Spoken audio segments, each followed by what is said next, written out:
Midwest Box Trucking. I got a pretty good live stream for you guys tonight.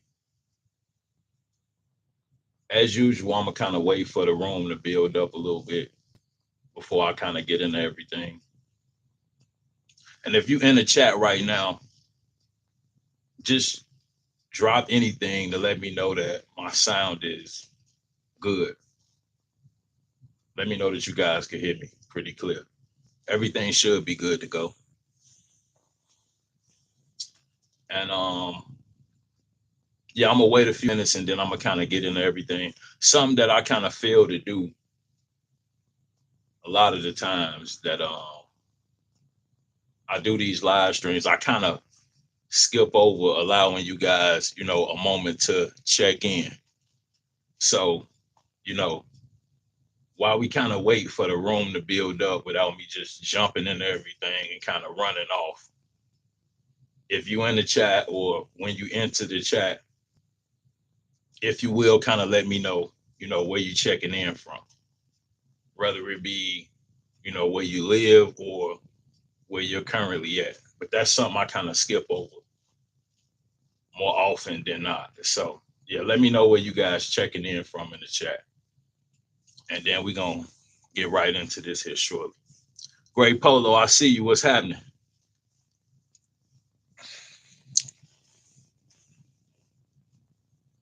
For sure, for sure. St. Louis in the building. For sure, for sure. How you like that how you like that live last night, Great Polo? I was in the chat. I saw you in the chat. How you like the live?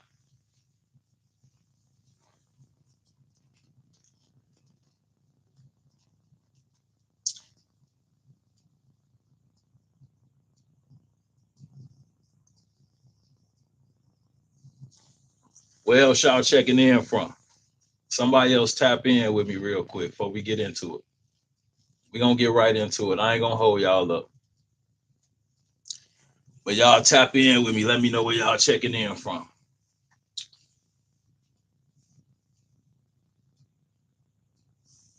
You say Mark cooked them. It was a good live stream. I enjoyed it. I'll say that. Yeah, it was definitely a good live stream. But tonight, without further ado, something that I kind of want to touch on, that I have not touched on recently. I may have spoke on it briefly, in another live stream. But pretty much tonight, I kind of want to go into hiring and retaining drivers. And as usual, I'm gonna take you guys as questions. Whatever you want to ask, feel free to drop it in the chat. But yeah, that's kind of the topic I want to touch on tonight. And like I said, I think it should be a really good live stream. I got a few different things I want to go into, how to hire drivers and so forth. So yeah, we're gonna definitely get right into that. Justin, Ace, STL, St. Louis in the building heavy tonight. Shout out St. Louis. But yeah, so without holding y'all up, kind of what I want to talk about is, like I said, hiring and retaining drivers, as well as just my experiences and some of the challenges you guys may face, you know, hiring and retaining personnel.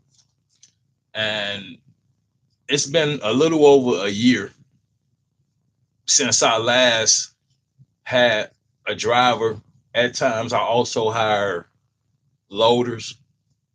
So a couple individuals came in and they weren't ever drivers. They just went in Amazon and they loaded the truck. They were kind of like a driver assist. So I think I had two people, no, three, that worked as driver assist. But in total, I hired 8 individuals, 6 males and 2 females. throughout my total tenure in business. And most of this occurred between January of 2022 on through 2022 into the beginning of 2023. So I'm going to kind of, touch on some of the things I went through and so forth. But I kind of want to, educate you guys on some of the different aspects of hiring drivers to begin with. And then also issues, like I said, that you may face retaining them. Okay. Because to get individuals into your company is pretty simple. That's the easy part.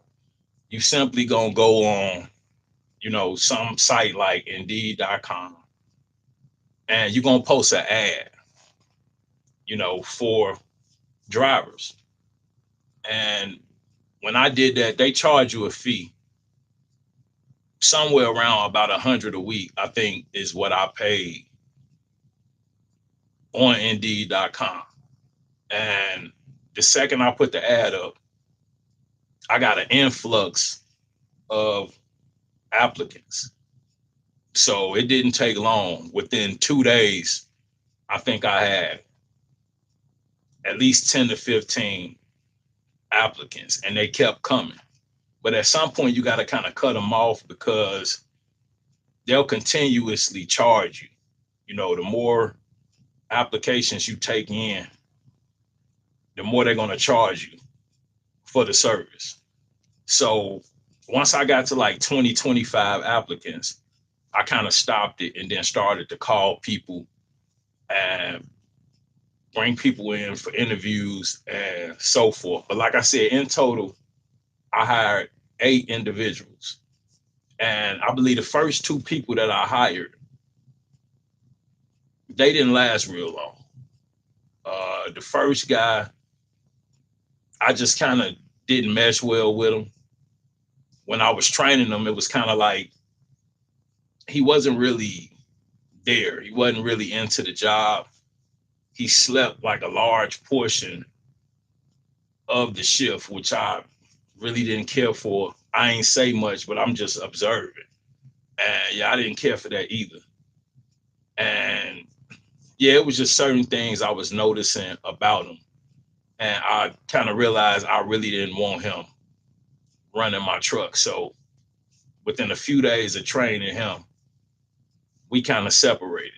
And then I believe I had a second guy come in, and he lasted maybe a few weeks. And I was training him, and I believe he was just kind of afraid of the truck. That's kind of what I was getting. And you'll get individuals like that, they want to drive a truck and they say they ready. And this is what you'll go through. Individuals will make you all of these promises. And when they show up, turn out to be a bust. So the second guy, like I said, I got into like the third week, and he was pretty much wanting to get out of the truck and have me back it up. Like he was scared to back the truck up. I can remember we was going down the road and it was like super bumpy. And I don't know if he thought the truck was breaking down or something was going wrong, but he kept like looking at me and he like everything. And I'm like, it's good. It's just kind of how the truck ride. It got a little rough. All of the trucks, especially trucks without, air ride suspension, everybody know those trucks ride really rough. He said he had drove semis in the past, a number of years ago. But for some reason, he was, like I said, in my opinion, scared of the truck. And when it was time for him to like back the truck up and perform different operations, he wanted me to do it. And I'm like, I'm not going to be the individual that's driving the truck. Like, you need to, perform these operations, and I need to see you do it and feel like you fluent That way you can go off on your own. If I'm backing the truck up for you, or you scared to make a tight turn and so forth, it's not gonna work out. So I think he kind of realized it wasn't for him and kind of found a way to wiggle his way out of it, because pretty much he came up with some excuse. And honestly, I don't even remember exactly what it was, but it was like the lamest excuse that I've kind of ever heard for why he couldn't, continue to do the job. But yeah, he came up with some excuse and pretty much he wiggled his way out of it. So after the second guy, I'm like, I'm gonna just chill and hold off. And like I said, this was the end of 2021 at this point, where I'm with the second guy. I'm thinking maybe November, maybe right before peak. It was still plentiful back then. So the money was rolling in. I'm trying to figure out ways to scale as well as remove myself from the truck, which is everybody's goal, I believe, at some point, or it should be. You kind of want to get to a point where you can get out of the truck and kind of supervise and free yourself up to, pursue other endeavors. So this is what I was trying to do. And I had made, a nice amount of money, throughout 2021. Like I said, it was plentiful. So I'm like, now I kind of want to remove myself from the truck and get a couple drivers. But like I said, the first couple drivers were issues. So I waited a little while. My third driver, which this is kind of interesting. This particular driver found me right here on YouTube. So I got a DM from someone saying, hey, I follow your content, this, that, and the other, and they wanted some pointers. So we started to converse like over the phone. I believe they paid for a consultation. And yeah, it was just all good things. This person was already an owner operator and running their own cargo van, under their own trucking company, MC number, at least a DOT. I don't know if it was an MC involved, but this particular driver came from over, I'm looking at my camera right now. What's going on with that? Anyway, this particular driver came from over 1,000 miles away. I can't make this up. So, like I said, the driver made me all of these promises. Hey, I'll run a cargo van, you know, I drive it off the corner of the earth. You know, it shouldn't take me more than a week or two to be fluent with operating a box truck. I'm a hard worker, ready to go, just kind of down on my luck.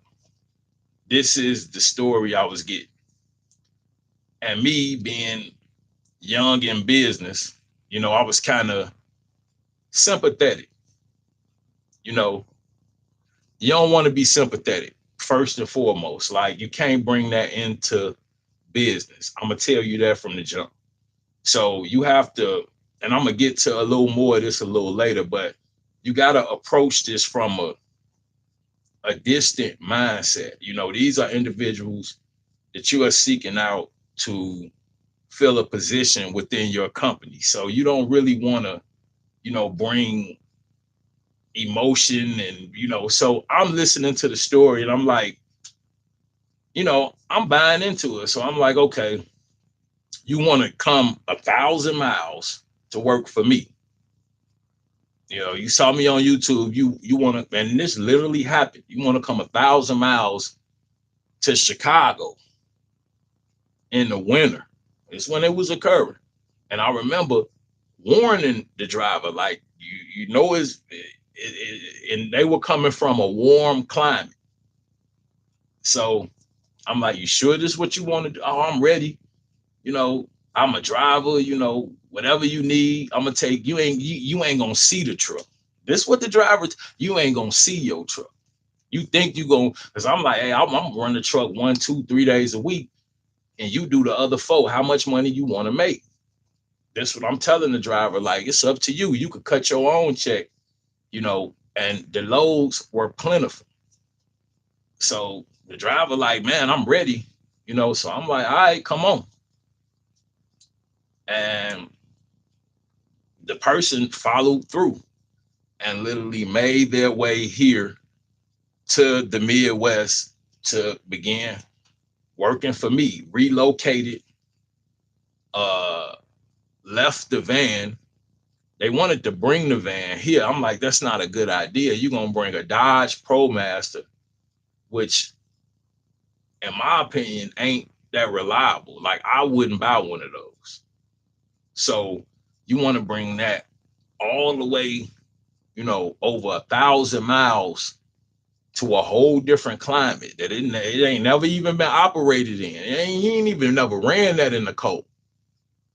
So I say you leave that where it's at and you go back and figure that out in a month or two once you get decent up here. Bad move, because you don't want people, in and out, because I'm gonna get into this, but this is what I started to deal with. The van was left there, keep that key point. The van was left 1,000 miles away. The person drove a personal vehicle to the Midwest, you know. So got here, I started training them. And like I said, all these, promises and, good things that's supposed to happen, it's supposed to take 2 weeks. Long story short, it took over 2 months to get this driver trained. I dealt with some of the same issues that I dealt with the guy beforehand. The individual being afraid to operate the truck, afraid to back. I ain't ready yet. Like you said, a week or two. You already drive a cargo van. I got in a box truck. I ain't know nothing about it. I jumped in it. I started whipping it. And I'm not saying that's what somebody's supposed to do, but a few weeks, like you should be catching on. And that's been two, it's been 2.5 months. And we still having nervous breakdowns when you bagging the truck up at Amazon. Like ready to jump out the truck. And like it, so it's starting to become nerve-wracking, to say the least. Yeah. And I'm like, what happened to the 2 weeks? And I'm trying, because you also got to deal with these individuals in a certain manner, because you never want to end up with a vindictive driver. Them type of individuals would destroy your business on the low. They won't quit. No, they're going to stay, but they will destroy your truck. They will ruin relationships. They will mess up contracts purposely. It all seemed like an accident, or they act like it's an accident. But a lot of this stuff be occurring on purpose. So you don't want your driver not liking you. That's another key point. When it gets to that point that you feel like you got a vindictive driver, you really got to let them go, because it's going to cost you in the long run. One way or another, they're going to cost you some money, whether they, like I said, tear up the truck, 30 minutes before they supposed to be somewhere, I can't make it. I hit some animal on the road. I don't remember, a possum or a raccoon. And then 10 minutes later, the person at the post, what happened? Or somebody helped you do what? You said you hit something and your car was broke down.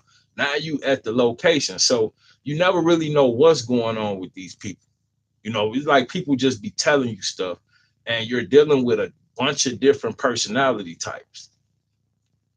And so what a lot of individuals don't realize is, oftentimes, you know, you become almost like a social worker, for some of these drivers. You deal with a lot of issues outside of them just operating your truck.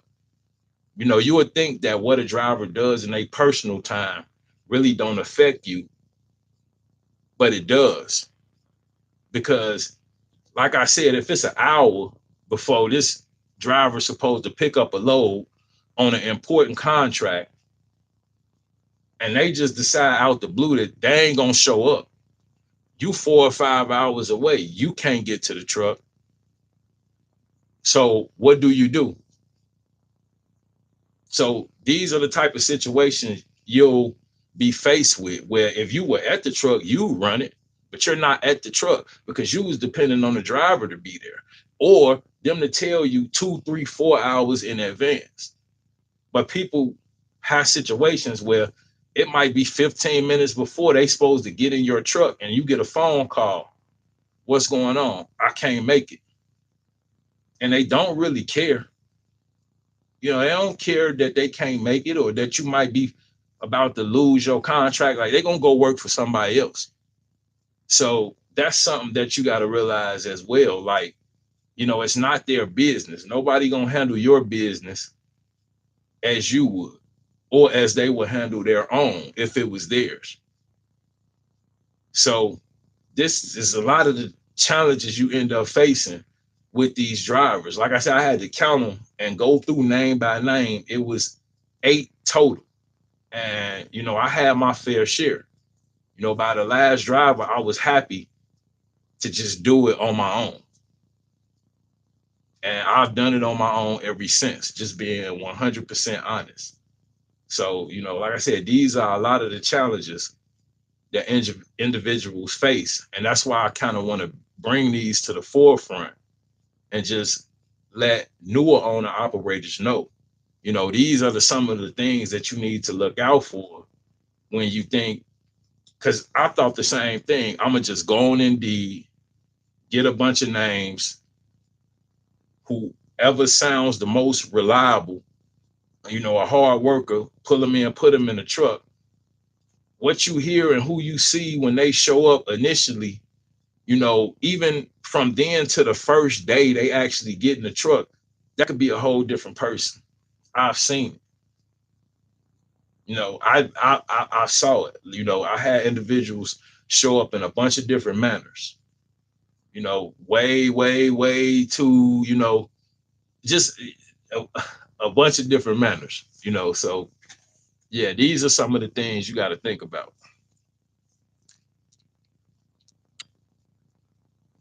Mike Poor, that's a very good question, and I'm gonna get into that as well. How to hire drivers. You see what I'm saying? Because like I said, it's a lot deeper than just going on Indeed.com and posting the ads. You also have to decide if they're going to be a W-2 employee or a 1099 employee. And see, a lot of individuals get this confused. A lot of people have issues, specifying what category they put their drivers or owner operators in. So I kind of want to clear that up today as well. So since Mike kind of asked that question, I'm going to touch on that and just try to kind of simplify it for you guys. That way you kind of understand it, a little different. So as simple as I could put it, a W-2 employee, you will hire under their social security number, and they would use your equipment. That's a W-2 employee. A 1099 employee, you will hire under their EIN number, and they should be using their own equipment. See, this is where people kind of get this mixed up, and that's kind of like the simplest way I could explain it. If they're using your equipment, technically, now you can really do it however you want. That's not up to me to decide. But I'm just telling you, the right way to do it. You know, if they're using your equipment, technically that's a W-2 employee, and you should hire them under your their social security number. You know, a 1099 employee, like I said, 9 times out of 10 are using their own equipment, and you will hire them under their EIN, if that kind of clears it up at all.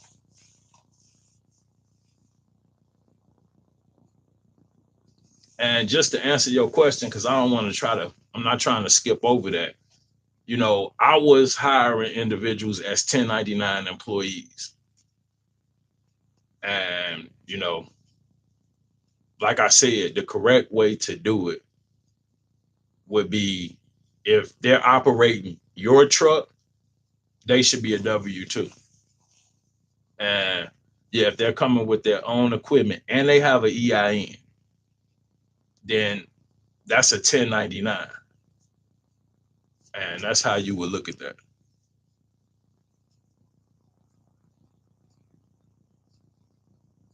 And no, I never hired anybody under the table.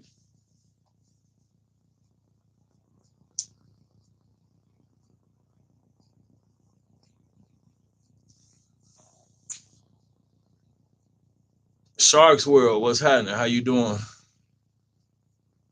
Rich Jew in the building. What's going on with you? Jonathan Kohler, I see you. What's happening?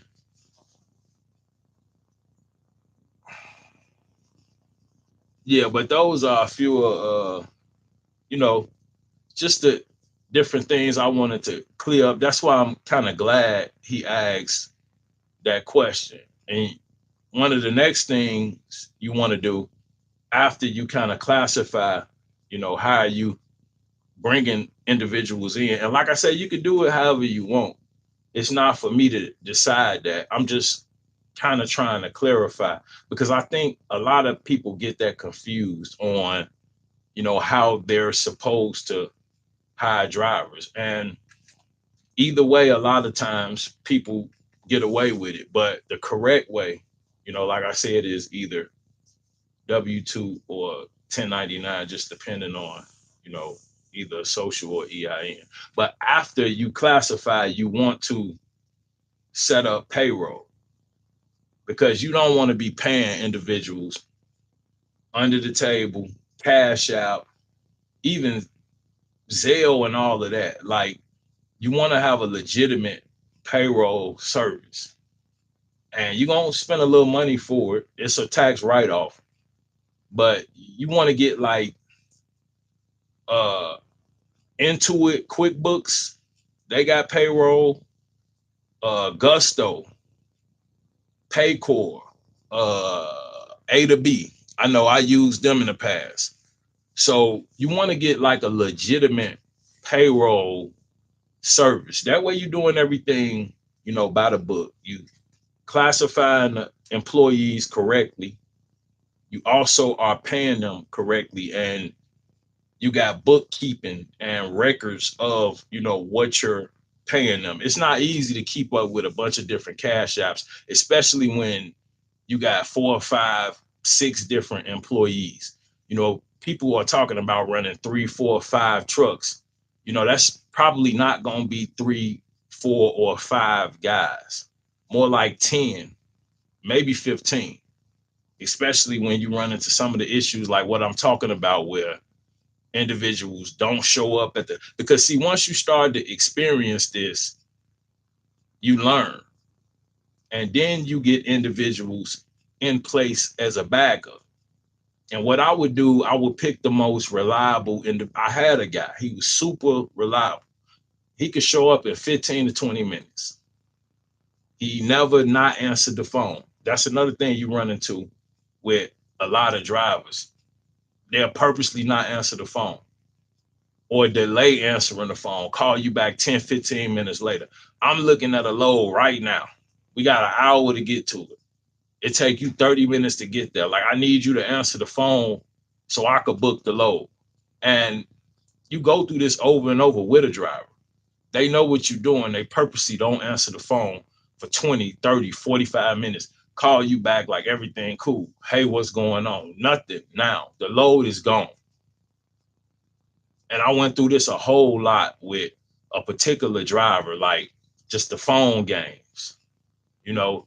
And so all of this stuff becomes an issue, on a day-to-day basis. That's why I say you gotta have backups. Whoever your most reliable guy is, you want to pay him a little more on the low. You ain't got to tell everybody, people should know what other people make, but it may come out. We know how in the workplace people talk about what other people make, compare rates. And so it's going to happen. But like I said, my best man, I'm paying him more than everybody else because I'm going to depend on him to bag me up in the clutch. If I need you to show up in 15 minutes, and then it comes down to where I pay you whatever to do that, because right now we about to lose a contract because so-and-so chose to let me know 20 minutes before he was supposed to be there that he wasn't going to show up.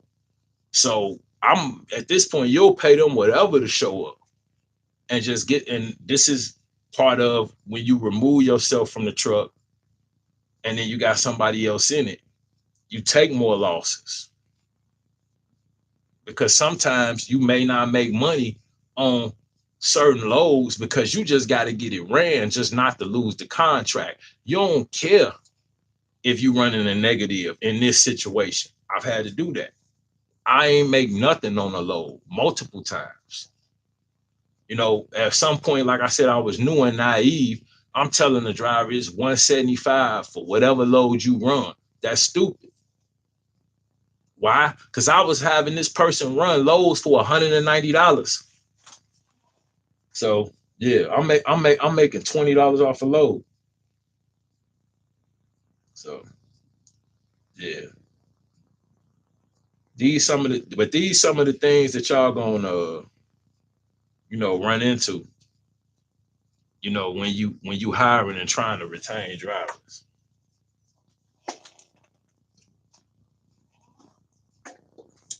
And like I said, a lot of aspects, of your business is going to hinge on what these drivers do or don't do.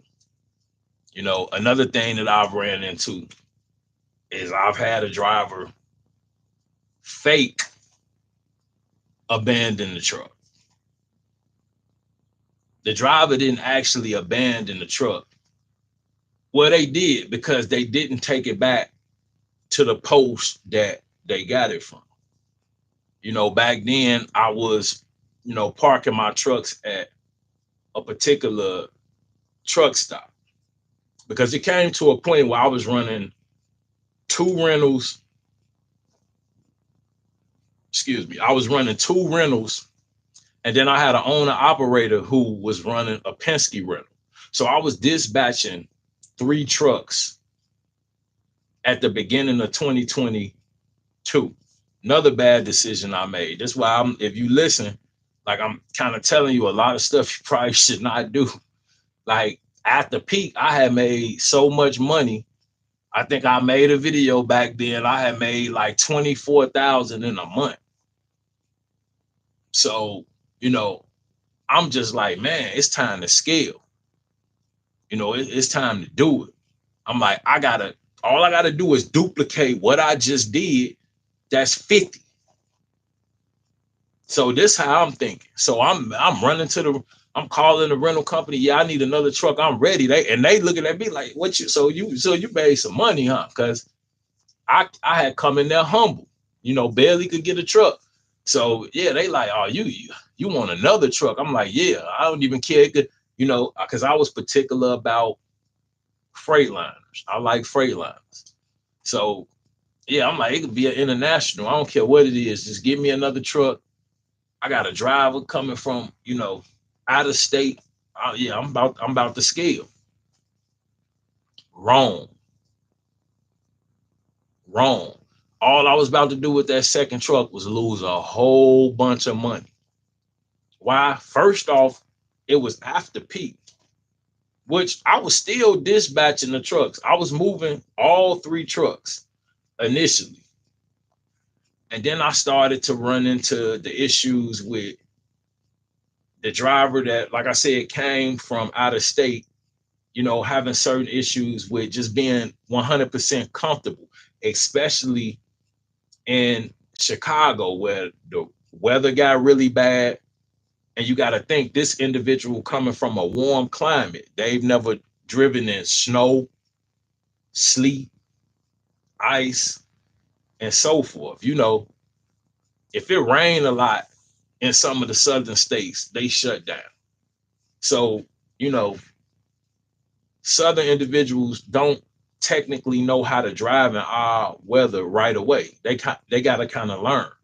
So I'm protecting the trucks, and I'm like, okay, we're gonna have to do a little more training in this type of weather because I don't want a truck sliding off the side of the road. So this is how I began to lose money due to the bad weather. I'm doing more training, and the driver's not comfortable being in the truck alone. So I got two trucks. I'm paying for two trucks. I don't take neither one of them back. When I bring the second truck out, I got it. But the second truck sit week after week after week. I told you it was 2.5 months that I'm fighting trying to train this driver that just cannot learn. And so, you know, this second truck is just sitting, just constantly costing me money and pushing me further and further in the hole. Like I said, I came off one of the best months of my life, financial wise, and immediately went into starting to lose money due to the actions of a driver or inactions of a driver, inabilities of a driver.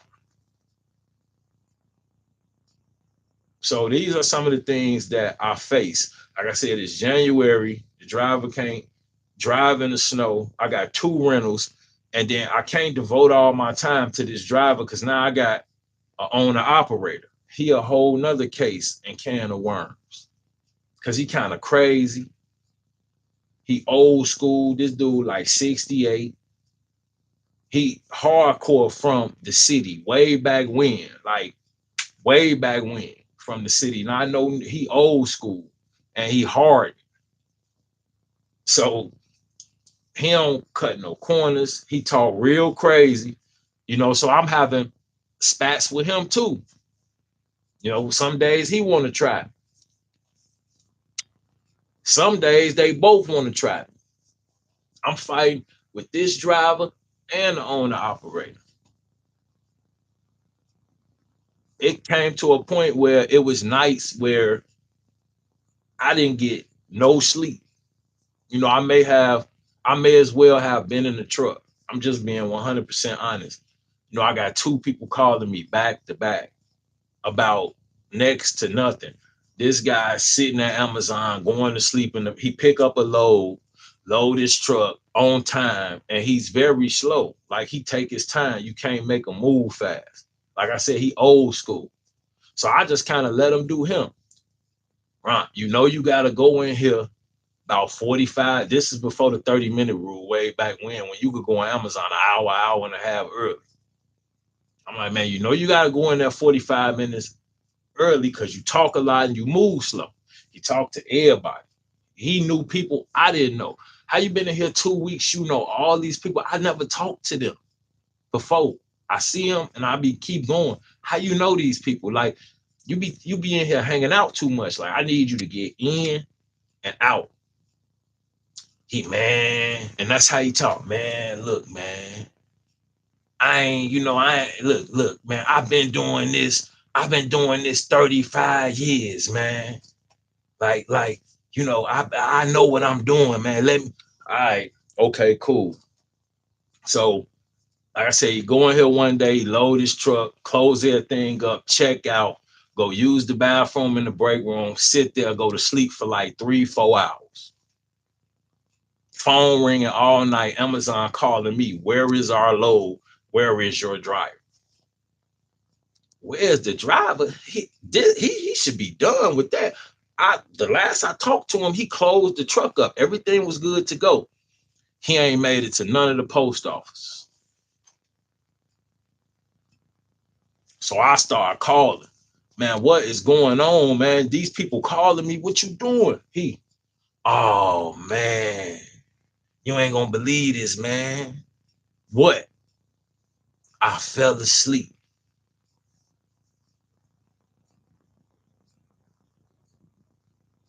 For how long? Man, it was like 3, 4 hours, man. I'm I'm done. I want to fire him right then. All I'm thinking in my head, like, soon as you get that load off the truck, you're done. You out of here. So I'm hot, but I'm controlling myself. Cause like I said, he got a worse attitude than me. So there's no sense in the. I'm just like, okay, can you go ahead and just drop them? Cause he got like 3 stops. He he just starting to head to like the sun coming up, and he just starting to head to the first post office. He about supposed to been and drop his last stop. Like, so once again, this is some of the stuff that you gonna encounter, dealing with different personnel and personality types, especially in certain areas where, like I said, you dealing with just hardened individuals that you're not gonna really be able to tell them a whole lot. And sometimes those be good workers, just to tell you the truth. Like, this particular guy could outwork, a lot of younger guys, but he just had a bad attitude and was stuck in his ways. And he fall asleep sometime. It happens, but it's just like not on my. You can't be doing that, man. So yeah, our relationship started to sour from that point on, and then he started to do little slick stuff behind my back, and then he popped up with an Amazon account within like a month or so, and then he sprung it on me like, yeah, I got my own account. I'm looking at the load, boo. So I just in my head started mentally like, all right, he up out of here. So I gotta put another ad out, get another driver, cause yeah, or figure something out. Which I still had the other driver, but yeah, he snuck an Amazon account on me. He was doing it behind my back and working with somebody else that was showing him how to get set up. He got his own authority. He had his own authority in the past, and he didn't maintain that. So that ended up going bad. But he got another one, a new one. He had his little Penske truck, which that went left his relationship with Penske as well. But yeah, he got up out of there on me at some point, and yeah, it kind of just was what it was. I just had to respect the fact that he got his own, you know, authority. And I ain't really make a big, like I said, as soon as he told me, I knew what it was. And he like, yeah, I'm just figuring out how to operate the load board. And then, and not to tell his business, but something that he started to do once he got his own load board. Because see, these people, they take these practices into their own. Like he tried to get a business, well, he tried to get an authority behind my back or whatever, but he took the same practices into his business, as well as, had a situation where he fell asleep. And it was way worse than Amazon. And I'm not going to go into details about what happened there. But yeah, him falling asleep that time ended his business. But before that, something that he kept doing, right when he got his authority and he got the load board access, because it was way easier back then to get access with Amazon. So he got his access, and something he kept doing was accidentally booking loads. So he sit here and fall asleep with that phone in his hand. And back then, it was easier to book. A lot of people ran into this. I've done it a couple times where I tapped or fell asleep with the phone in my hand or around me and inadvertently booked the load. And Amazon don't care. They want you to run that. So pretty much what ended up happening was he would book these loads and he couldn't run them. They be coming out of Kenosha and he way in Chicago. And he not gonna go all the way over there. And then so and a lot of times, in a lot of cases, he didn't have enough time. So he would get rejections each time he would do this. I think he racked up 4 or 5 rejections, just inadvertently booking loads throughout his first month in business. And then, yeah, he had something else go down, towards the end, which just kind of shut down everything. But yeah, that was a whole another scenario. So I had, like I said, a driver from 1,000 miles away, and then a mad owner operator. So like I said, I've seen a bunch of different personality types. And then what he did, even after he went into business and had his issue, he also came back and worked for me as a trainer, from time to time. Because like I said, he learned Amazon pretty much quicker than anybody. But as far as, his attitude and just his practices and the way he was moving, it was costing me more than anything. And like I said, with that particular situation where he fell asleep, of course I got dinged on my performance score. But back then, once again, it was a lot more light. So it was like a slap on the wrist. Right now you be late, you lose 2-3% off of 100%. You be down to 98, 97% for being late on one leg of your trip. But back then you could be late on every leg and it probably wouldn't even knock you down 1%. So, they scoring system back then was totally different. But yeah, I went through some crazy times with, those few individuals, towards the beginning. And like I said, I still continued to hire individuals afterwards, even after, you know, he was, doing some of the training. I still was bringing people in, at least like 3 or 4 different people.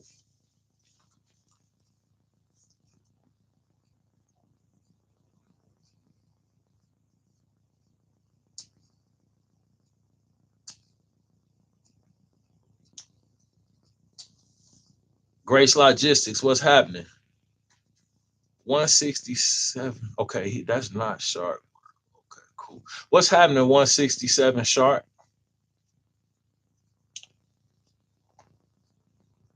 Grace Logistics said, do you pay your employees a flat weekly rate or percentage of the rate con? I would pay an employee, and see, I'm speaking from like a local sense. You know, OTI, yeah, you're gonna probably be giving them a percentage. And I would say maybe 20 to 25%. And don't quote me on that. That's just kind of what I'm thinking. Like on a Raycon for a driver that's OTR. Maybe 20 to 25%.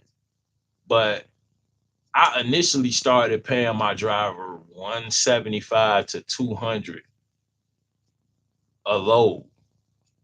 And we agreed on that. And that started to bite me. Because like I said, sometimes I will book a load for $190 and the driver get 175. I don't make nothing. But the driver's sitting waiting and it is a profitable load, it's paying over $7 a mile, 7.22 a mile, something like that. It's only going 20, 30 miles. It's gonna take the driver a few minutes to complete, not even a full hour. But at the same time, I'm not making any money. It's not even costing me a lot in fuel. But like I said, so that wasn't a good practice. I learned that early on. The 175 flat rate, you just, never know what you're going to be booking. And now we see a lot of those for 175. So In that sense, that driver would have got the whole load. And like I said, when you got an individual sitting in a truck waiting on the load, you really can't be super picky. It take a lot of, you know, when I'm in the truck, I invest my own personal time. You know, I understand a lot of times, you know, that it could be more, than lesser. Just put it like that. I understand that I may have to put in, half of a night looking for a load. A driver don't really understand it. After 2, 3 hours, guess what they're ready to do? Go home. And they want to get paid for the 2, 3 hours they sat there. So that's what I experienced. A couple hours of people sitting around because I did that too. Come sit with me. I'm gonna watch the load boy get the most profitable load, man. It got to the point I'm just trying to get a load and get these people up out of here so I could go on about my night. It's already 9, 10, 11 p.m. I don't want to be out here to 2, 3 a.m. and then not get a load. And a couple times I did that, being a knucklehead, trying to get the most profitable load, skipping on, because back then it was way more plentiful. Like I said, if you sit there an hour, something gonna come up. Now, you might just be sitting there. That's the difference. But then, you could gamble, you could roll the dice a little bit. So I did that sometimes, and oftentimes I lost and end up sending my crew. At times it'd be 3 people, because like I said, it would come into where I was training, different individuals. And I learned this something else I would advise, you guys. You don't really want to hire one driver at a time. That's another thing that I learned. I started off, I'm gonna do one person at a time, learn this person, know this person, train this person, then I'm gonna get the next person. Man, you're gonna lose that person and be looking for the next person. Trust me. If you use that practice, you're gonna be out of a driver more often than not. I'm trying to bring 3 or 4 drivers in at a time, and use a process of elimination. Off the first day, okay, you gone. This situation, you came in here this in this manner, certain different stuff that people, think they could do. That's what I was running into too. The trainer coming back telling me, man, he came in here such and such and such, or he came in here, look, so I'm like, and I just take it into account, wait a couple days, and then just ease them up out of there.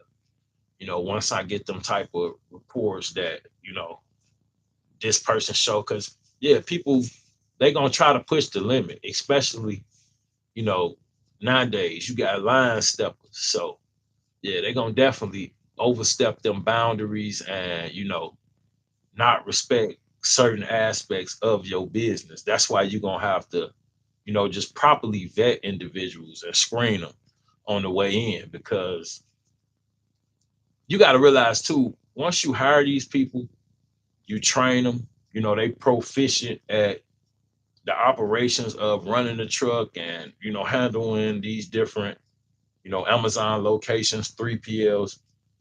After that, you may not see this driver, but, once a month, if that. You got owner operators that don't really see their drivers. It's usually a system in place where the drivers show up. You're not going to meet the driver at the truck every night.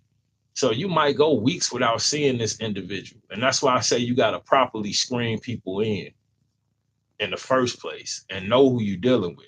Because essentially, once you done with training, it's their truck.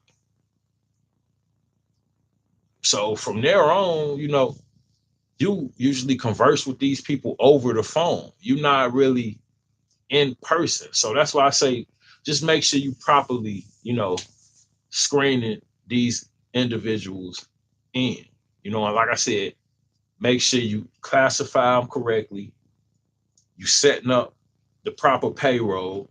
And another thing that I would advise everybody is I had to learn this, so this is something before you ever put a driver in the truck, something that you got to do is you want to have like a standard operations or like policies and procedures. That's kind of what I'm looking for.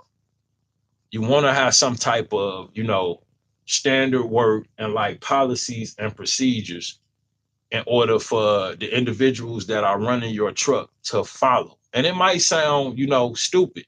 It's not, because what's going to happen is you're going to put an individual in your truck. They're going to start exhibiting certain behaviors that going to just pique your interest. And then you're going to have to start saying stuff to them. And then they probably going to keep doing it. So then you got to keep saying stuff to them. And then eventually you're going to be like, man, I need policies and procedures, because if I had presented this to them when they started and said, don't smoke in my truck, don't do this, and you sign this and we go over it. That way I'm like, it's not personal. I do this with everybody I hire. But these 20 bullet points, I need you to not smoke in the truck. When you get out of the truck, you keep it cleanly, respectful for the next person coming in. I don't want people having to come in and clean up, your potatoes. You can eat whatever you want. You can smoke outside the truck, roll up the windows, close my doors. That's all I ask. You know what I'm saying? Don't smoke in my truck. Don't sneak and smoke in my truck. I don't want to find ashes, none of that, because I don't smoke in my truck. You see what I'm saying? So I don't want to smell it. I don't, none of that. And then you get smoking the wrong. No, don't smoke in my truck. So this is kind of something that you want to put into what don't you want to occur, what is okay, what's not okay. Because you don't want to have to go back, because now they think you tripping, you changing. Oh, he changed. You know what I'm saying? Oh, he big shot now. Yeah, now he trying to tell me don't smoke. He ain't say this when he trained me. You know what I'm saying? Now he want to come back with these policies. Now they quit. You see what I'm saying? They're going to go work for somebody else and what? Sign the policies and procedures. Because real business owners are going to have this type of stuff in place, for their drivers off the bat. They're going to have this different stuff in place. And like I said, I had to then go back. And when I did, I had to do it. You know what? Certain stuff I didn't go over that I now need to, go over. And when you go back with that and have them sign it, like I said, now they looking at you weird, like you changed, or, you acting different. So, like I said, have a standard operations, policies and procedures printed up and presented to each driver that you hire. It's the same process. So when they get to talking, they go, oh yeah, he did the same thing with me. He told me don't smoke in the truck, get out, this, that, whatever, So it's across the board, and you're not singling or targeting, a certain person. Now I do this with everybody. So that's something else that I would definitely recommend. You need some type of standard work in place and in the truck at all times, but also have them sign it and present them with a copy. That's what I did. That way you signed this already. So if I have to tell you like 2 times, maybe 3, then you gone. Cause see, you signed it. And we already talked about it, and it's unacceptable. So that's just how you have to have it. That way you protect yourself. And then when you let these people go, that's because that's gonna be a bad situation. So when you let them go, you got some type of protection to be like, nah, I ain't single you out. I told you don't do this, you did it. So you gone. I mean, it's just business. It's not personal. It's never personal. And that's how you gotta kind of approach it. I ain't singling you out, but I just can't have these behaviors, you know, jeopardizing my business. So that's what you're gonna have to, have in place. Another thing I learned, because this was something I was ignorant to, and over time I had to learn, was the no compete clause. Because what'll happen out here with drivers, and some I experienced just putting it out there, especially female drivers, you will have other owner operators that will vet your employees. You see what I'm saying? They will approach them out at these different Amazon facilities, 3PLs, and so forth, and offer them, more money, better benefits, better days off, and so forth, in order to snatch them away from you. And they'll watch them, and see who show up. Oh, this person show up every day for them, huh? Drive the truck like they got sense. Okay. And then so they start to talk to them, and oh, what you make, what they paying you. And they ask some questions, and eventually, they'll I had this happen to me. Somebody will present them with an offer better than yours, and you lose a driver. So you want to have drivers sign a no compete clause, stating that they will not, while they're working for you, go and moonlight or offer services to other trucking companies, you know, while under, your employment. So this something that you need in place. Like I said, it might sound silly, but you will lose drivers to other owner operators. Like I said, people will vet your employees in the field, at 3PLs, at Amazon, at the Loves, wherever. They see a box truck, they will approach your drivers and make them offers, you know, find out information and so forth. And like I said, if you have a vindictive driver, an upset driver, a disgruntled employee, an angry person, you know, they'll tell this person all your business and so forth. So once again, that's why you got to vet and screen individuals in properly initially. That way you don't run into some of these issues that I'm speaking on, because everything I'm telling you right now is real. It happens every day. I'm not saying it for no reason. Everything I'm talking about, I've honestly experienced. And when you ignorant to some of these things, you just don't know. So you want to, like I said, and I'm going to just go back and classify the employees right, either W-2 or 1099. You want to set up payroll, standard operations and procedures, and also you want to have a no compete clause. You want to have these things in place because, yeah, it'll cause you a lot more problems in the long run, when you're dealing with these different issues. And they going to come up. Just don't listen to nothing I'm saying and just do it how you want to do it. And then come back and watch this live. I guarantee you'll encounter a bunch of the stuff I'm talking about. And usually, if you knew, you don't even see it coming. Like I said, it just comes out of the blue. And right at the worst possible time, like I said, at the time you're trying to scale or you running multiple trucks, and then you start to run into a lot of these issues with drivers. And it's a bunch more that I'm going to cover. But, I just kind of want to be in depth and kind of let you guys know where I'm coming from and drill this in. That way you guys kind of understand the different things that you need to take care of. That way you don't run into certain issues.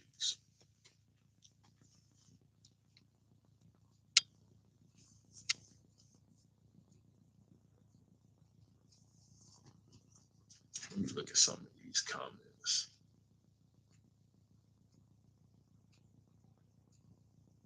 Ray Polo said, "Yeah, I've never seen a 167 shark, but appreciate you though. Appreciate you for coming through for real, for real."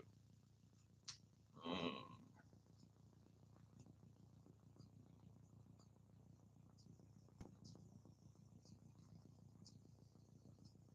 Shot Town Fin Ball, let me join. Put you on some game.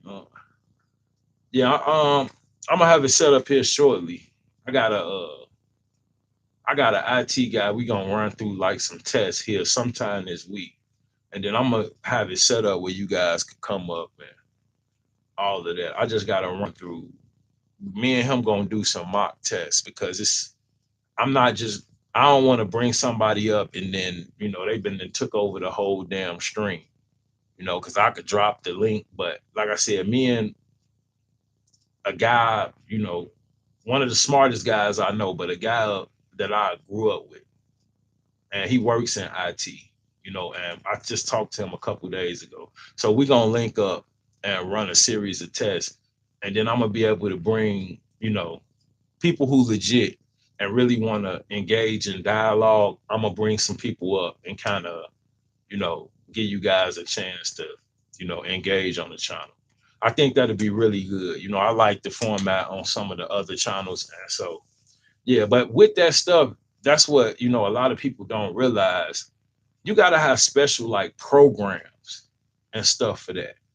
Like it looked nice and all of that. That stuff costs money. It's certain programs that you need to use to bring, three people up on a platform. I can't just do it from the software that I'm using right now. I could drop the link, but like I said, first off, I wouldn't be able to hear you due to the microphone, which all of this is off topic. But yeah, he was asking, I believe, to come up. And yeah, we're gonna get into that within like a week or so because I'm planning on like having like a upcoming pod. Well, I am having an upcoming podcast. That's why I'm running through these tests. That way I'm able to do a lot more on the platform. But I ain't gonna just do this stuff live. That's kind of crazy. So that's why I don't just drop the link right now. On top of me not having a headset.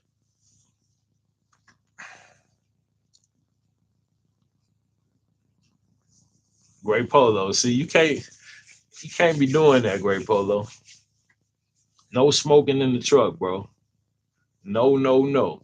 I don't know why that's irritating to me. Like find cigarette butts and ashes in the truck. Like when I get back to it, because I'ma immediately clean it up, and then it's annoying.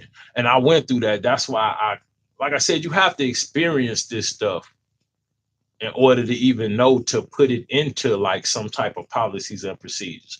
But yeah, I had a particular driver that I think she was smoking Black and Miles. And yeah, so every time I got in the truck, I dumped the ashtray. And when she would get back in it, she'd put ashes back in it.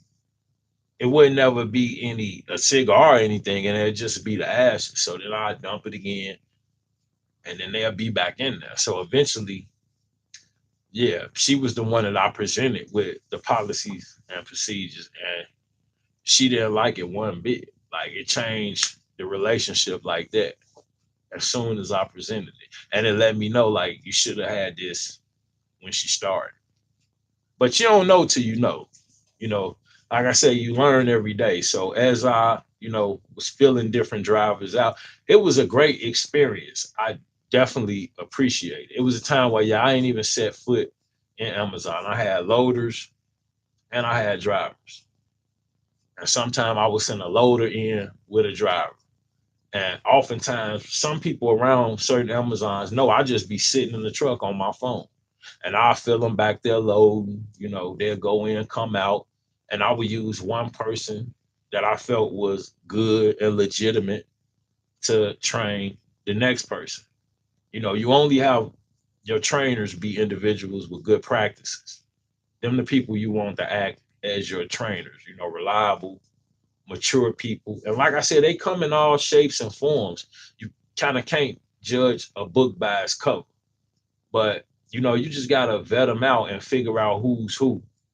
And like I said, certain people you gotta let go immediately within the first few days. That's what I experienced. Others it take a few weeks, and then some people, they gonna be your go-to guys. It's kind of like a basketball team. You got key players, then you got your backup guys and so forth. So that's kind of how you want to have, your operation set up. Like I said, you definitely want to have your go-to people that, could come clean up a mess. Cause I've had a few sticky situations where I needed a guy like that, And like I said, I had one particular guy, he was just super reliable. You're not gonna get a bunch of them, so when you get them, try to keep them. Like I said, you want to pay them more than you're gonna pay your normal guys that just, show up and barely get the job done.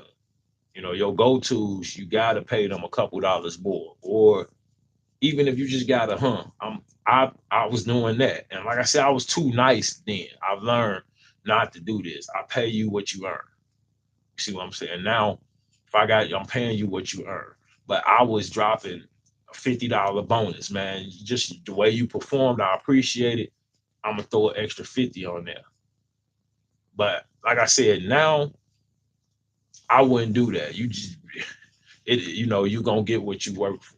That's that, but yeah, when you knew you do different things, that's another thing that's gonna come up. This a good one too. You know, pay advances. It's gonna happen.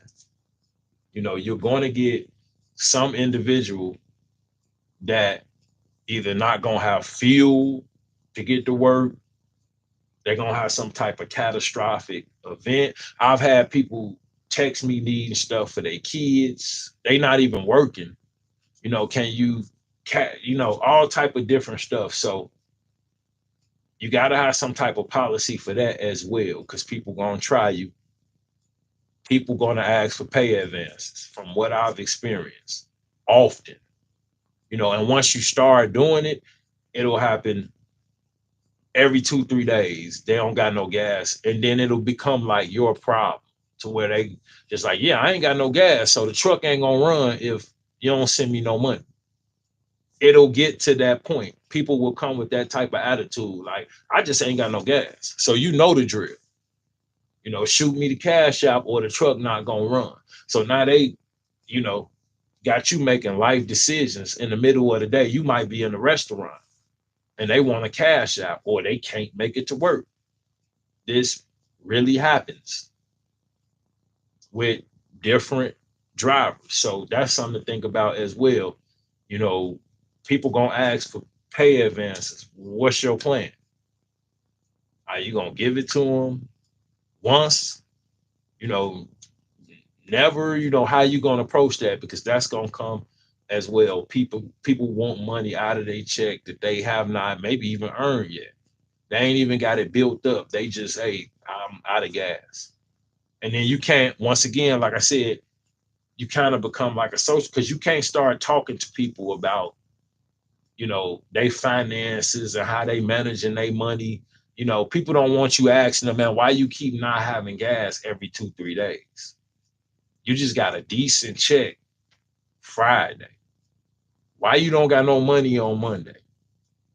What did you do this weekend? Like, you can't start asking.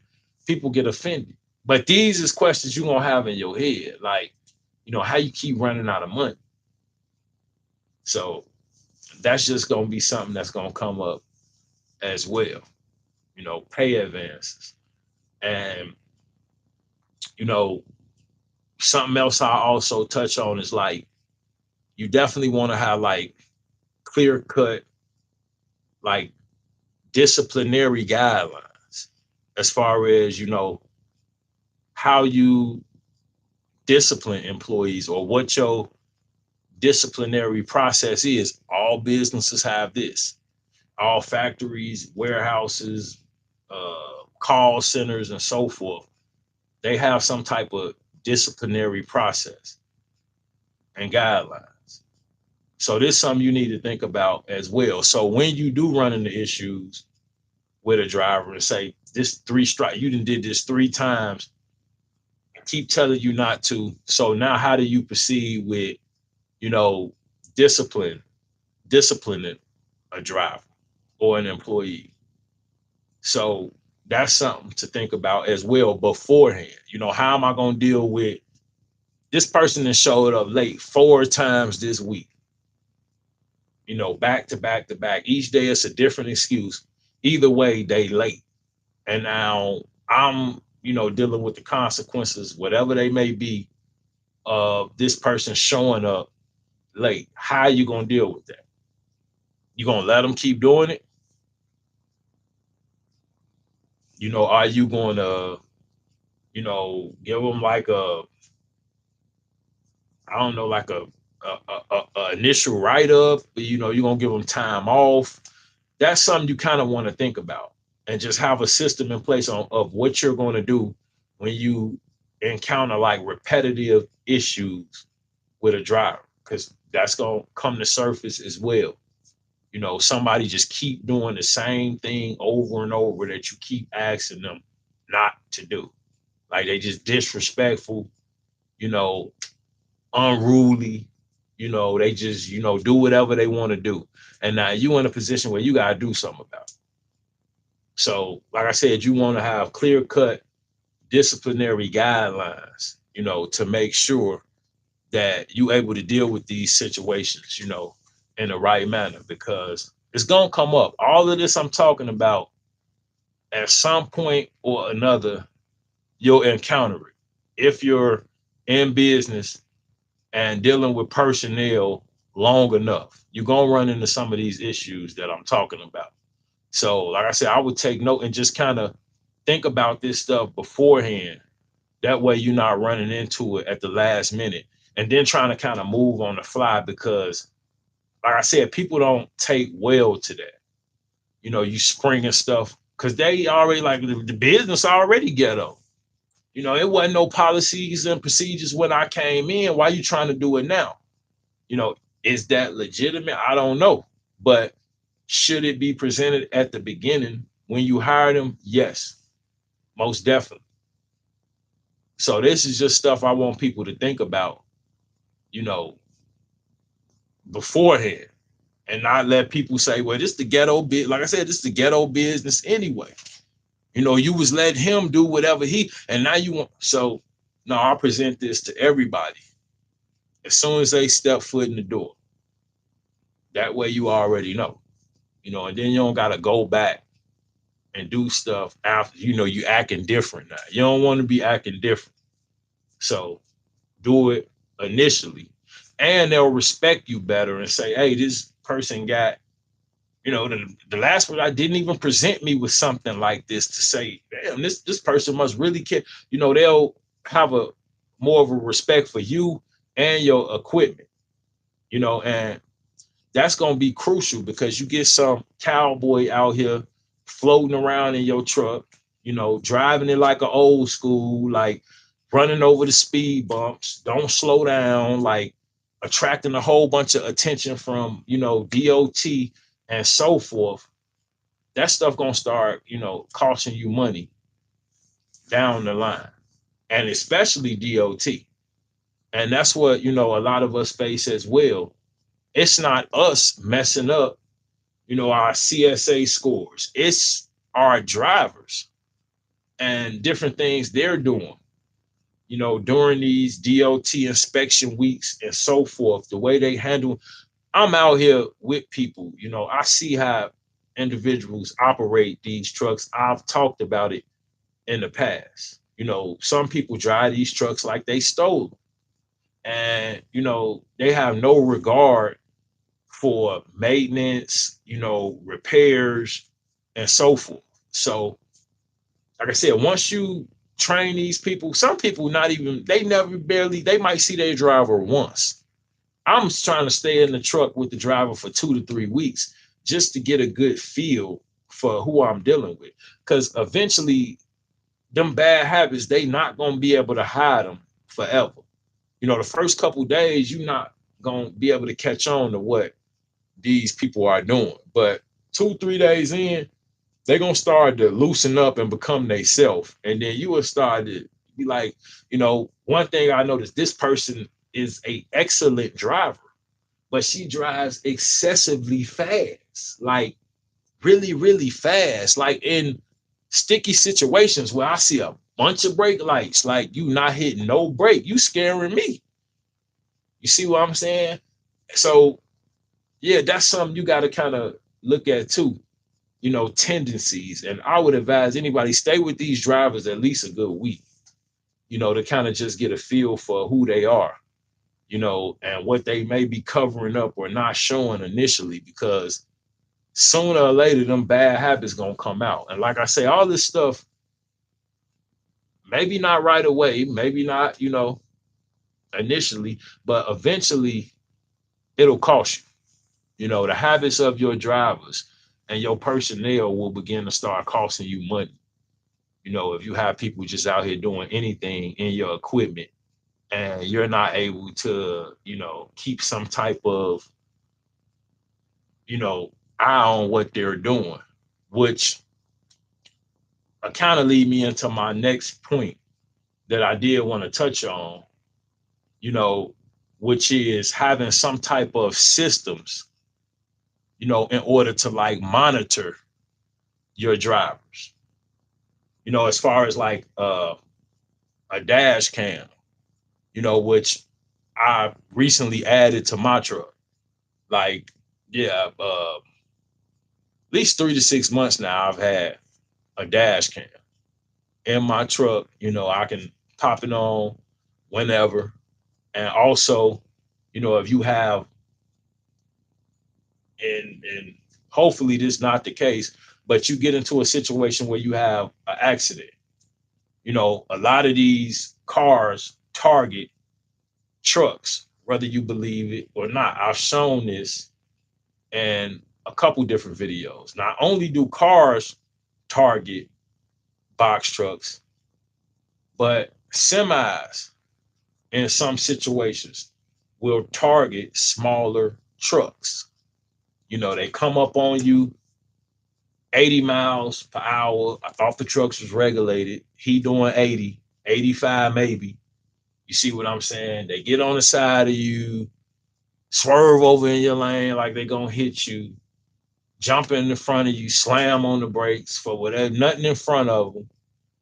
So the semis are problematic out on the road. Certain semi drivers and a large quantity of, you know, I encounter a lot of semi drivers, which has me, sometimes just wondering about mental illness in these trucks because, why you want to hurt somebody out on the road? Like, what type of thrill would you get out of, unaliving a person on the road?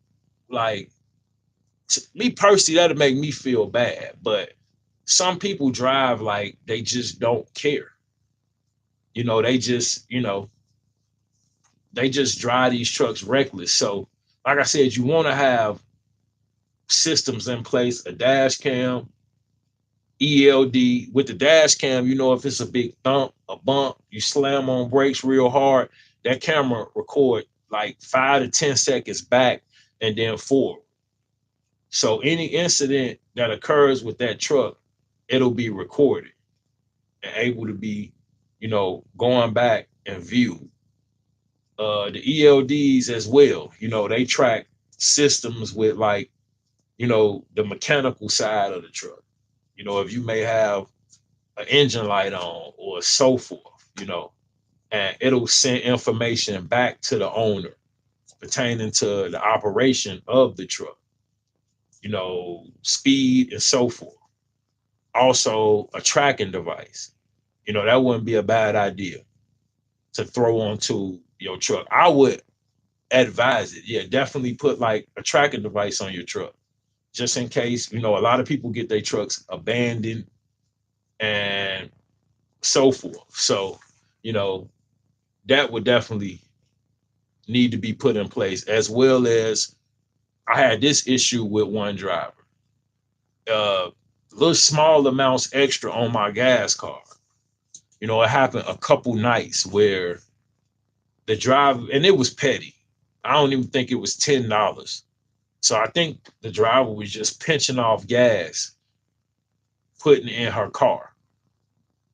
And I was noticing it, so yeah, even with like your cars, you want to have, limits set in place and be monitoring. That's why you got to be on your bookkeeping and paperwork. When these drivers are getting fuel, you want to be looking to see if the pump stopped, and how I was catching on, I had two different, it was one time when the person pumping gas, but it's two different amounts. So it's like $120 and then eight. Like, where did the $8 come from? And it wasn't DEF, because sometimes you got to get fuel and DEF, but it wasn't any DEF purchase. So yeah, I had an issue where little small amounts on the gas cars and stuff like that. You want to be watching that because Once again, these are things that'll come up. And if you're not paying attention, you could lose a lot of money, especially once a driver catch on to that you don't track your numbers and you're not paying attention to the gas cards or your fuel bill. If they get away with it a couple times, they definitely gonna keep doing it. So, like I said, this is something you definitely want to think about as well. Having some type of a cap on these gas cards, maybe 100, 150 a night or so. Because yeah, you definitely want to be paying attention to that as well. Because yeah, people will get you. If you slip and they'll get you.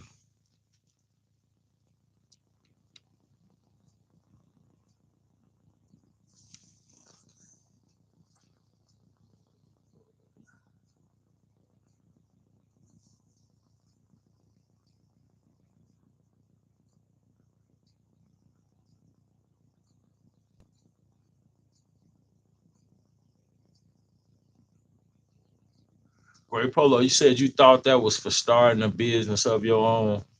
What you referring to?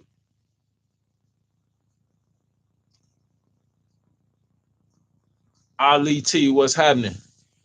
How you doing?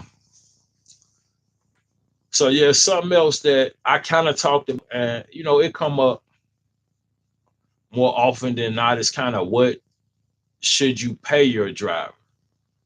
And some people will pay their driver hourly. I know of individuals that'll pay a driver right now. I think 20, 22, 24 an hour is kind of, you know, the safe spot for if you paying a driver hourly. And I would say if you paying them per night, which I wouldn't recommend this, right now with the way everything going, 200 a night is about, you know, the minimum or right around, where they should be at, on the pay scale, so I've gotten that question in the past, what should you pay a driver? I would say either maybe 20 to 22 an hour, which I think that's kind of what Amazon pay their DSP drivers, maybe like 22 an hour. And yeah, if you're doing nightly, I would say at least a couple hundred per night, in today's times. In order to be able to, like I said, retain a driver, you could pay them 150 a night, but is that going to be sufficient? And are you going to be able to retain it? Having a driver for a few weeks is more of a headache than anything because you just got that revolving door. And like I said, bringing people in and people going out and bringing more, that's a headache. You almost going to get to the point where you want to do it on your own. So, yeah, you got to be kind of thinking about not just hiring drivers, but also retaining them. And like I said, that's something that I had issues with. And for different reasons. Sometimes, it's just personality issues. Other times, people have real life events that will occur and just kind of jolt them. And, they have to leave, a place of employment and, tend to whatever life issues they, kind of had to deal with. So I've experienced that as well, to where, somebody just had like a catastrophic event and it just, wasn't a good time. They couldn't, focus on employment. So it happens. You're gonna have a bunch of different scenarios on, you know, how drivers come in and exit. So just kind of be aware and expecting to, you know, face these kind of issues because they're gonna come up. Like I said, one way or another, all of this stuff eventually will come up.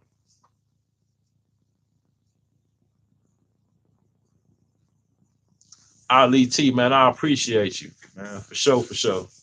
Yeah, yeah. I'm just trying to, go over and not miss anything because, like I said, a lot of this stuff can be looked over, you know, when you're starting to try to scale.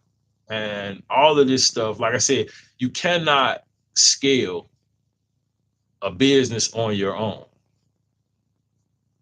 Employees are either going to be crucial or detrimental, one way or another. But it's no way for you to scale any business on your own. You're going to have to depend on personnel. So that's why I wanted to make this, because I felt like it was important. And once again, like, it's a little story time, because all of this stuff I've truthfully encountered. So, a lot of people starting out, they wouldn't think that, you know, some of this stuff will come up. It will. And you can look at other owner operators, and, you know, they tenure in business, and, I've heard some crazy stories, people showing up at way stations, bunch of different stuff that's, occurred with employees. So you kind of just, like I said, you just want to be aware ahead of the time. Most definitely, most definitely. And something else that I would kind of touch on as well to throw in here, is because I've encountered this as well. I've had at least one driver, kind of say, well, hey, we doing, such and such tonight. You should come out and hang out, kick it with us, this, that, and other, you know, and that'll kind of lead into my next point of, like, just maintaining, like, professional relationships with your employees. Like, you got to keep some type of separation. I wouldn't advise anybody to be hanging out, you know, doing personal stuff with employees. And you think that sounds stupid, that wouldn't, it could easily happen. You get to getting cool with certain individuals, and, all of a sudden now, you kind of doing stuff outside of, you know, the workplace. And that's going to, present challenges with you actually being able to, you know, just maintain your position as the owner.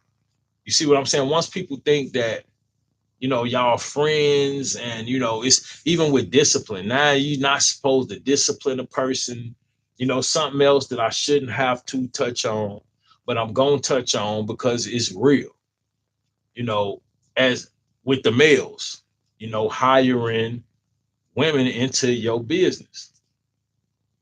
You need to remain professional, and different situations can arise. That's all I'm going to say. You think these situations can't come up, and it's going on the low, like, people don't know, but, some individuals may get involved with drivers. You don't want that. You don't want that. So you don't have no dealings with, you know and I'm just saying this because it could happen. Like I said, a lot of this might sound crazy. It's going on, trust me. Yeah, I never heard it spoke on, but yeah, you have some of them situations too. You don't want to compromise your position in any way. So, like I said, just maintain a professional relationship with your personnel.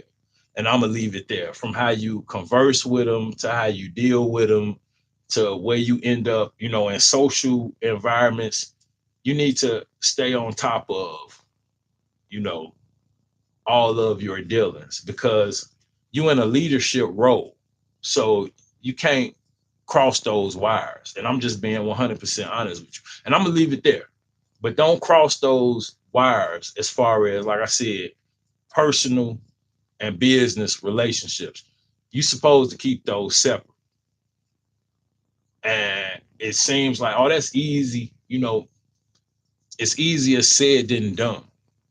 That's what I say. And yeah, that's something else that, I just kind of wanted to, you know, touch on as well. So yeah, now, that's a big bulk of, the most of kind of what I wanted to go through. And I'm another thing I want to kind of shorten these up because yeah, I've sometimes been on here, you know, over 3 hours. I like the 2 hour somewhere in there. That's it's better for me. But yeah, I mean, those are some things that I definitely think, you know, people should think about. Some people just throw anybody in a truck and they hope for the best. In these situations, you don't want to hope. In this particular situation, you don't want to hope for the best. You're gonna end up with, some torn up equipment, you know, a sabotage contract. It's just different stuff that's gonna occur, with people just throwing people because it happens.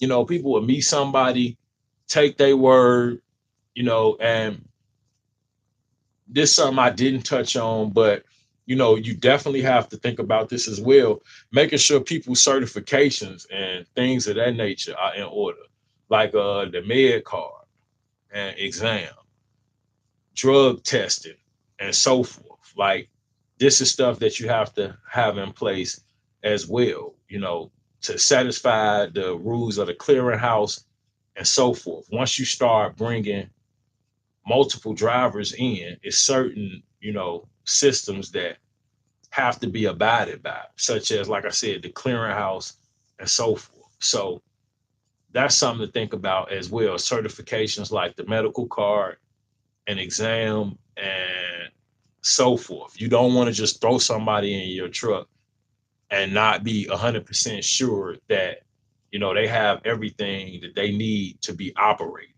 Because once again, they run into DOT, and I've been pulled over by DOT. And something that he told me that he was looking for specifically was the class of license that individuals had when they was operating these box trucks. So I have a CDL, but from what he was telling me, it's individuals operating the trucks that have a regular license when we all know you need a class C for the particular trucks that we're operating if it has air brakes. So what he's saying is a lot of owners would rent or buy and then provide the trucks to an individual with a lesser license. And so he was specifically out looking for that on the day that he pulled me over. So yeah, you definitely want to make sure that they have the proper class of license, the med card on hand and so forth when you putting people into these trucks. Because like I said, people will just throw people in a truck and, as long as I'm making money. And yeah, like I said, it'll start to work out initially, and then you'll have damaged equipment and, different things, different charges and so forth that you like, where all this come from? So that's just something that you guys want to think about, going forward. Because like I said, you cannot scale a business on your own. You're gonna have to depend on personnel eventually. So there's just a lot that you guys should think about moving forward with hiring personnel. Yeah. And if you in and you have not liked the stream, please do so for me at this time. It'll help push it out. I greatly appreciate it. And yeah, I'm gonna be doing a little more of these, here and there. And I kind of like the pop up, a little bit better because, I just kind of get to do it randomly, whenever I want to. And I don't have like a set time, that kind of works out better. But yeah, if you're in right now and you have not hit the like button, do so for me.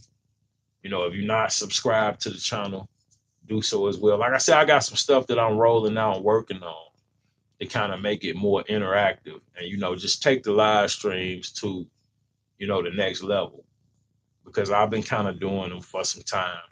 I've added new equipment and yeah, now I just kind of want to, I've been getting a lot of requests of individuals that want to come up on the platform. Why? I don't know what they want to talk about, but they want to come up on the platform and talk to Midwest. So I gotta allow you guys, the opportunity to do that. And like I said, I think it'll boost the engagement on these live streams, where I could bring other individuals up.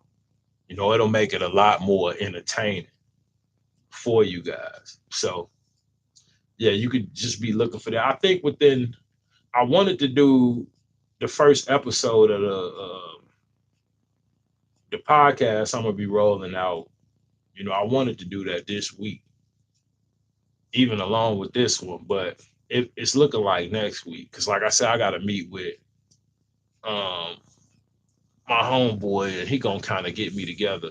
We gonna kind of do like a mock live, a private one, and then just get everything together to where I know what's gonna happen and what to expect when I drop the link right there, and nobody coming in, and then they got, like I said, control of the whole damn stream. So yeah, that's what's in the works, and I got a couple pre-records coming, so y'all look for that as well. But other than that, man, I don't have a whole lot more. If anybody got anything for me before I get up out of here, I'm gonna hang around a few more minutes just to kind of, you know, take any questions, any, thing anybody got. And then yeah, man, I'm gonna get out of here. I'm gonna call it a night. I think it's been a good stream. I got all of the information in that I wanted, to get out to you guys. And like I said, for me, this would have been great to look through and have as a guideline when I started to bring in drivers, because yeah, I was just ignorant to a lot of different aspects of hiring. And that's why I thought this would be a really good topic, because ultimately you want to be looking to scale eventually, at the proper time. So, when you do that, you don't want to run into a bunch of hiccups, because like I said, now you got to go back and do this or do that. Just do it beforehand. Be set up properly initially. That way you don't have to go back later on and fix or deal with these issues. Who be Great Polo said, who be trolling me? I don't think I got too many trolls. I mean, people just, people want to come up and just express different viewpoints. And then some people just want to come up on the platform and have a conversation. That's really what it's for. But like I said, I believe in doing stuff the right way. That way, you know, I know what to expect, and we don't have some, you know, unforeseen event because I'm just dropping the link and I don't even know what's gonna happen when it get hit. So yeah, it's certain software and programs that, content creators use, which is usually paid programs. Like what I'm using basic software with a camera, but you know, you have more, you know, in-depth software that will, do different things where you could bring, and even that stuff you got to learn how to use it. So yeah, that's just, what I'm working on. But it'll come. It'll come. Like I said, everything it'll get greater later. As I should be able to get this, which I think the camera is pretty clear. But I think it's a setting on here that I could even get it a little more clearer. So I'm gonna work on that as well. But yeah, like I said, I've been over pretty much everything that I want to kind of touch on. And I'm gonna leave this up, of course, so you guys could, you know, refer back to it. I don't really see a whole bunch of good in doing a live stream and then deleting it after, because it's like, to me, what was the purpose? Especially if it's supposed to be educational or informational. So it just kind of is what it is. But yeah, I'm a I'm gonna leave it here, man. And you guys have a good night. I appreciate everybody that graced the stream. If you here and you have not hit the like button, like I said, please do so. If you're gracing the stream after and you made it to this point, please do so as well. And hopefully in a couple days, man, I'll be popping back out with another one, another surprise live. Like I think I'm going to do them more like this. I was trying to schedule them, but I think I like the pop up. So between like 8 and 9:30, y'all be watching. And I'm gonna drop some more of these on y'all. So with that being said, man, I'm gonna get some rest, get ready for the dedicated joint in the morning. But y'all stay safe out there tonight. Take it easy. As usual, y'all have a good one. I appreciate y'all. Peace out. For sure, for sure.